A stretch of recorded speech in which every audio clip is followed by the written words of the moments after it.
This video is about Blox and its future as a game on Roblox. Now let me start off by saying I have all the respect in the world for the Blox developers. They deserve a round of applause for making a truly great game that has great functionality. To be honest, it's my favorite game on Roblox to play, if I'm being completely honest. And I can understand the infrequent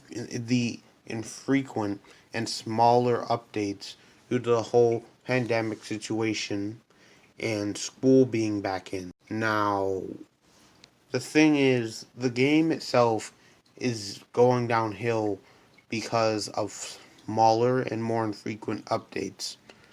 This game, Blox used to update a lot more back when it was in its earlier stages, but now that's just whittled down a lot. So I'm going to state my suggestions for what they can do with the game to make it a whole lot more fun for everyone involved. Now, of course, this whole entire video is 100% my opinion. You're free to have your own opinion. I'm just voicing it. And if down in the comments you have your own opinion and you'd like the rebuttal, you obviously can. And I encourage you all to like and subscribe, please, to my channel. Now, my first main point is PvP tournament systems. In this new PvP tournament system, is that you could do one-on-one fights or full-on battle royale matches, and you could have teams in it, which would be optional. And you could also do crew matches and crew quests to get certain rewards. You would fight other crews with a certain amount of people, and you duke it out for supremacy.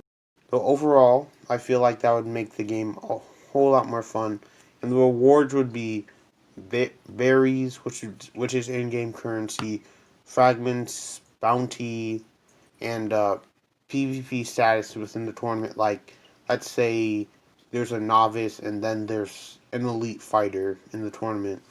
It's like you'd get more rank up for more people you defeat and such.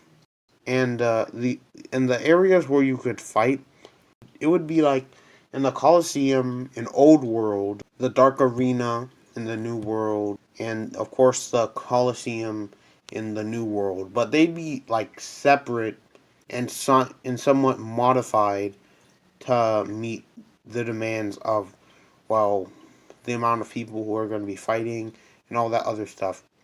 So yeah, another thing is it's like the reason I suggest this is because PvP is the main attraction to this game. Let's just be honest with ourselves here, because it's true.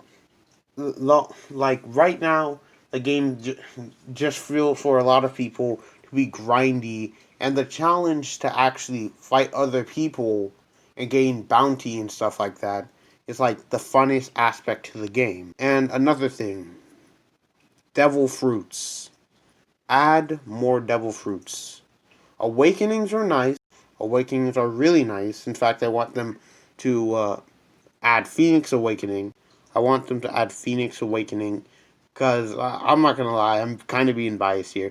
I do have Phoenix. So, yeah, that's why.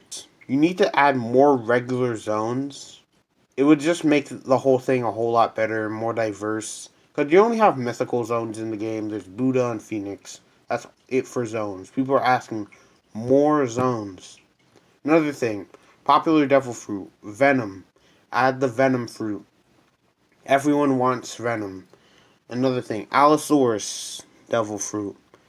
It's like I remember they had a poll on the Blox Twitter about this, and in it, Barrier came first, Venom, and then there's Allosaurus fruit, and then so Barrier got added to the game. That's another thing. Y'all need to listen to your community more and look into the suggestions more. Those suggestions are the voice of the people. And if you listen to the suggestions, people will be a lot more happy because they feel like they're actually being listened to. Now, overall, the game's just dying because of the smaller and frequent updates. Just add a new fruit. It's like just take a little bit of time out from your schedule to add a new fruit every now and again. You know, like I said, add venom, more regular zones like the leopard fruit and giraffe fruit, falcon fruit, those kind of stuff.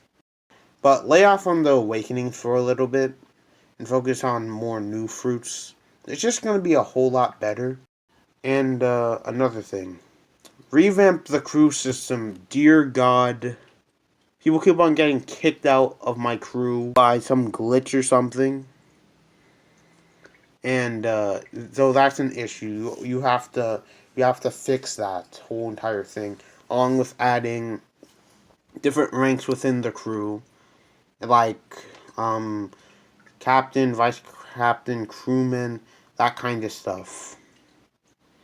And make the factions between pirates and marines a little bit more different and have some of the benefits and non-benefits, so it just feels a lot better. It's like it would just feel a lot better, you know. And it's like vice captains would have certain privileges granted by the captain in the crew and everything. You can also ally certain other pirate crews to make a grand fleet of sorts. Because, so it just feels a lot more like One Piece, like you're actually inside of the anime. And also another thing, um, ships. You should not have to buy a completely new ship if your ship is perfectly fine. You should be able to store ships, and you should be able to repair them too, depending upon how much damage they have. It would just make it a whole lot better. It's like Rand Peace Online is your competitor, Blox Fruits. You need to see what they're doing and kind of implement that into your game a little bit. Because, like, Grand Peace Online is something new and fresh, and they're really taking time to make things. Not like your game's bad, because it's great. I already said that I love it. Love it very much. So, it's like Grand Peace Online, just new, and it's your competition. So, you're gonna need to step up your game. Competition drives you. Competition should drive you to make an overall better, more appealing product. Fighting styles. What you should do is add fighting style V2s. Because, like, you see in the anime how Sanji uses Blackleg, and then you see in the game, it was like you should just be able to go to Sanji in the new world, have a different kind of model, and get the fighting style Blackleg version 2.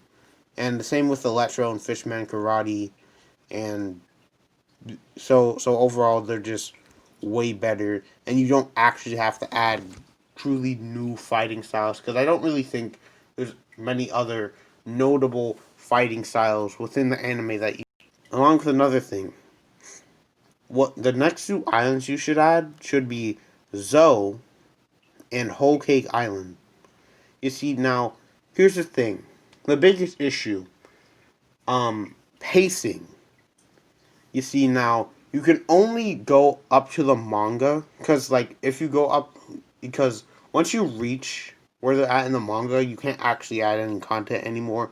So what you should do is, like, make make the next level cap like 200 for Zoe, or like maybe make it 250 for Zoe, and do the same with Whole Cake Island, and spend a lot of time making those huge areas. So there's a lot more things to do.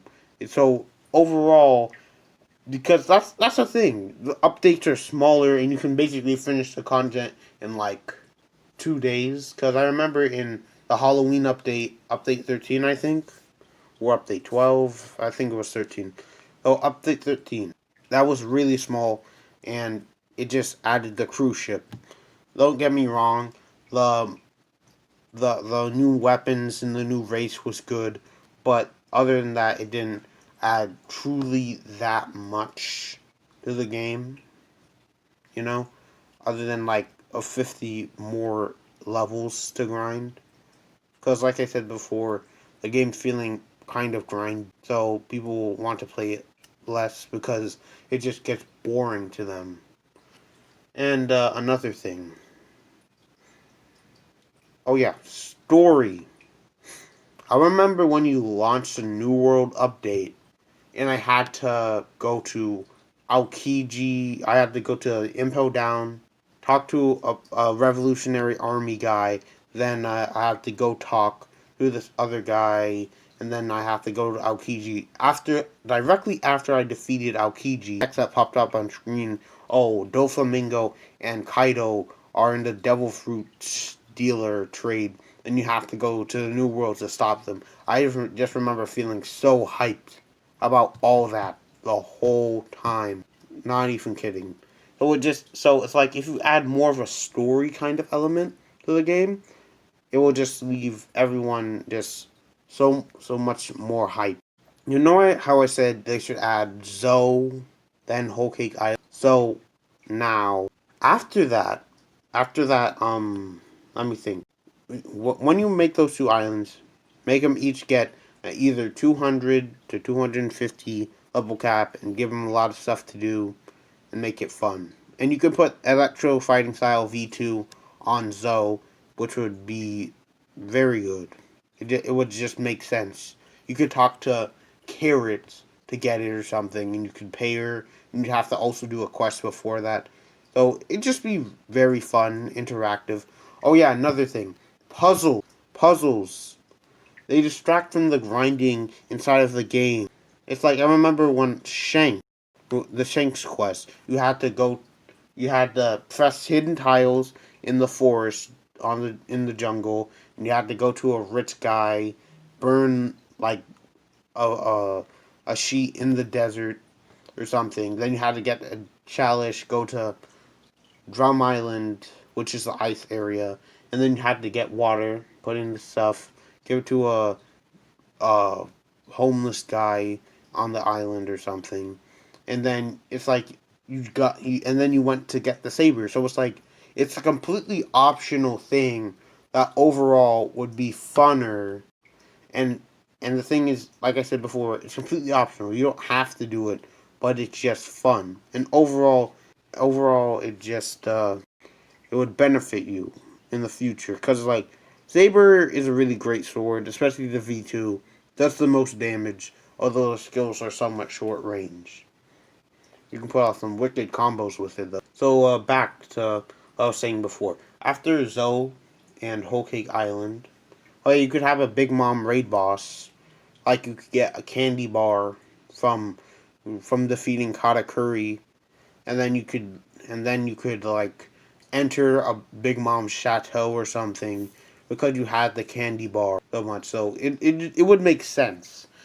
And another thing, uh, be careful with copyright and everything because Shinobi Life 2 just got. It's a real shame. I didn't even play the game.